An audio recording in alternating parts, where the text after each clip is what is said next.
Mamy niedzielny poranek 31 lipca i zobaczymy, dokąd zawiezie mnie ten pociąg.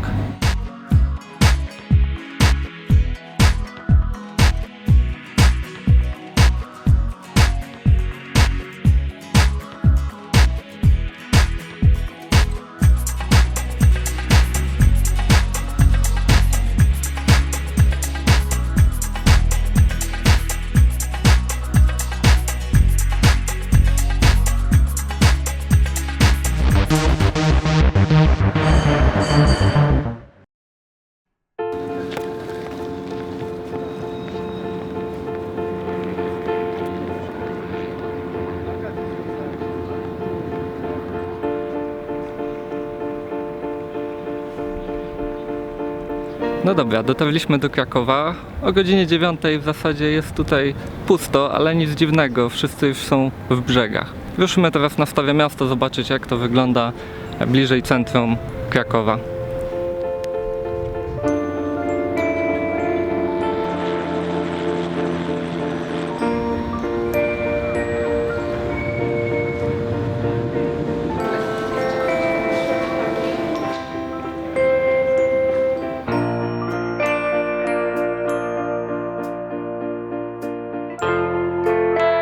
Na rynku też na razie pusto, chociaż godzina jest bardzo młoda.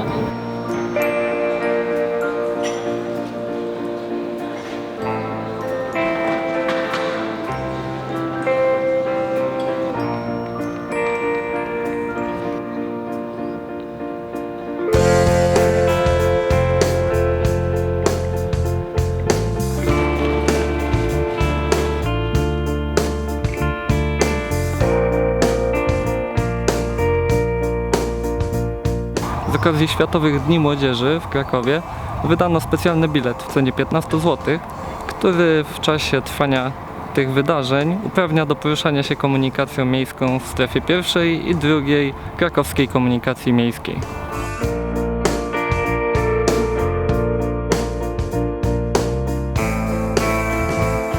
W związku z imprezą znacznie podniesiono środki bezpieczeństwa w Krakowie. Widać tutaj bardzo dużo patroli na ulicach, a także na dworcach są na przykład wystawione bramki do sprawdzenia, czy ktoś nie ma przy sobie niebezpiecznych narzędzi, czy innych metalowych przedmiotów, które mogłyby zagrażać bezpieczeństwu. W obszarze 100 km od Krakowa nie mogą też wzlatywać drony w powietrze.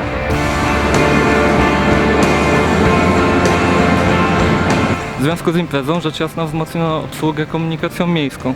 Uruchomiono kilkaset dodatkowych brygad autobusowych i tramwajowych, w tym 5 linii korytarzowych tramwajowych i 5 linii korytarzowych autobusowych oraz 2 linie parkingowe.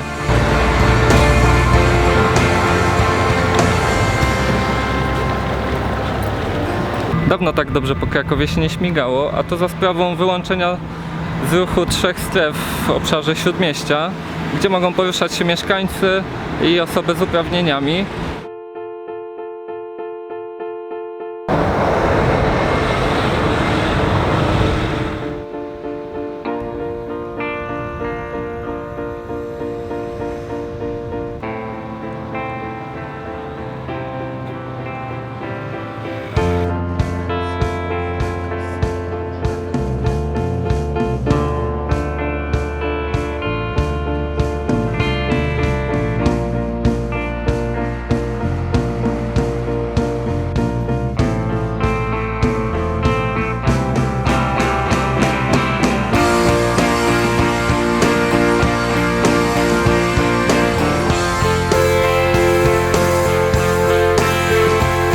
Po godzinie 12 pierwsze większe grupy dotarły z brzegów do przystanków linii korytarzowych, rozpoczynając niemożliwe do ogarnięcia, czyli akcję rozwozową.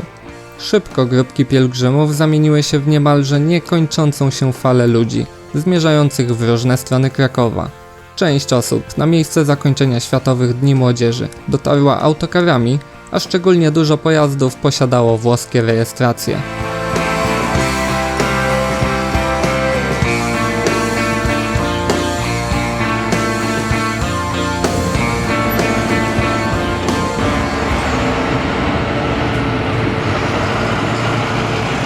Ważnym elementem akcji transportowej było wydzielenie korytarzy dla autobusów.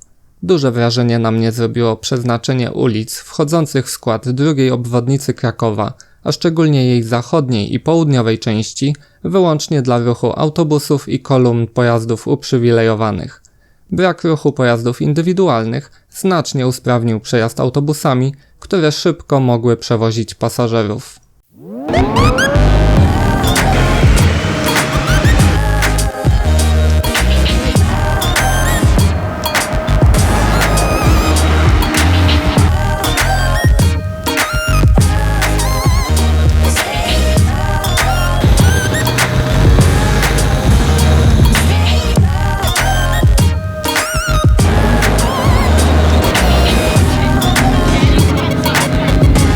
Tuż przed Światowymi Dniami Młodzieży do Krakowa przyjechało 60 nowych Solarisów Urbino 12 czwartej generacji. Te 12-metrowe spalinowe autobusy niskopodłogowe dokładniej poznaliście już w materiale z Olsztyna. W każdym z pojazdów zainstalowano m.in. 3 ładowarki USB. Kraków dalej inwestuje w autobusy, a wśród spodziewanych pojazdów jest jeszcze 12 pojazdów hybrydowych, 20 elektrycznych, 15 spalinowych typu MIDI oraz 77 przegubowców.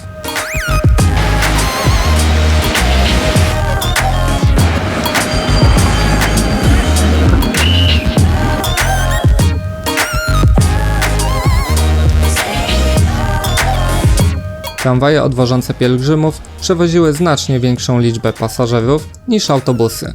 Najlepiej można to było zaobserwować w przypadku linii odjeżdżających z Bieżanowa. Na liniach korytarzowych w czasie akcji rozwozowej ustalono 5-minutową częstotliwość kursów.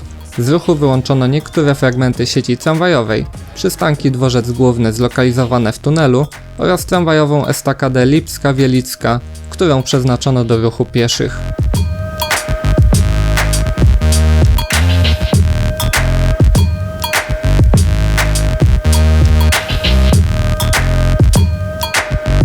Na jednej z linii tramwajowych można było spotkać wagon, którym drugiego dnia wizyty podróżował papież Franciszek.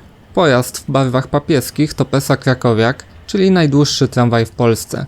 W Krakowie jest łącznie 36 pojazdów tego typu, każdy z nich ma prawie 43 metry długości, a na pokład zabierze około 300 pasażerów.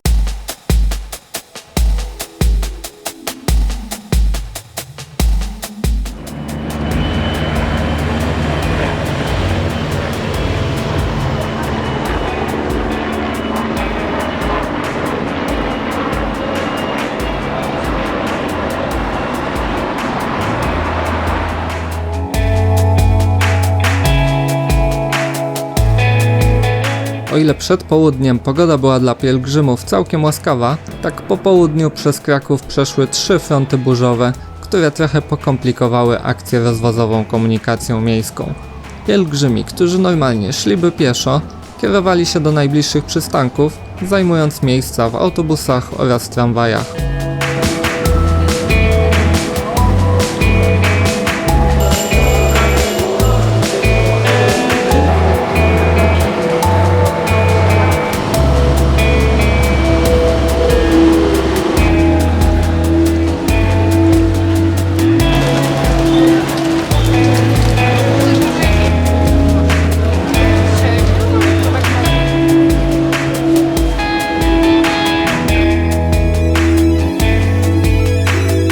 W niedzielę 31 lipca z dworców w Krakowie odjechało 776 pociągów, w tym 42 pociągi specjalne dla grup zorganizowanych. Składy podstawiło wielu przewoźników kolejowych, w tym m.in. PKP Intercity, przewozy regionalne, koleje małopolskie, ale też pojawiły się pociągi na co dzień niewidziane w Krakowie, np. flirty łódzkiej kolei aglomeracyjnej. Część wagonów obsłużono lokomotywami PKP Cargo. Na liniach kolejowych zapewniono zabezpieczenie techniczne na wypadek awarii składów. Łącznie w gotowości do ruchu było ponad 30 lokomotyw osłonowych, a także ponad 20 elektrycznych zespołów trakcyjnych. Za sprawne zabezpieczenie ruchu pociągów odpowiadało około 1000 dyspozytorów i dyżurnych.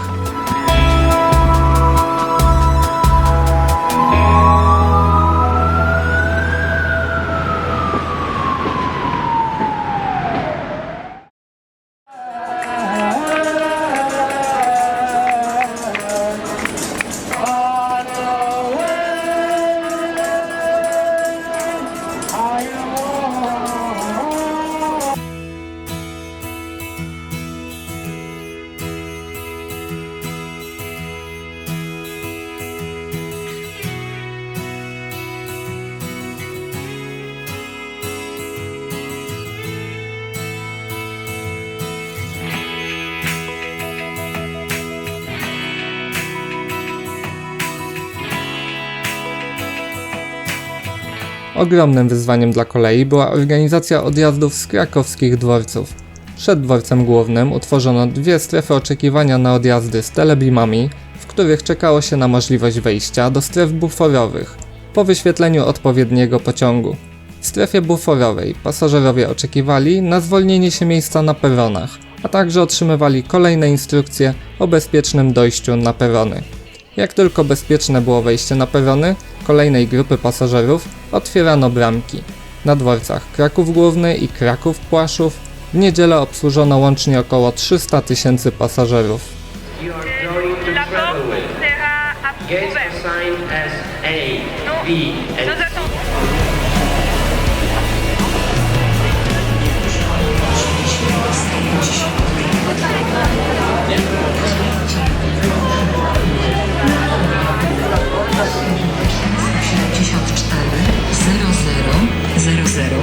Dear passengers, we would like to remind you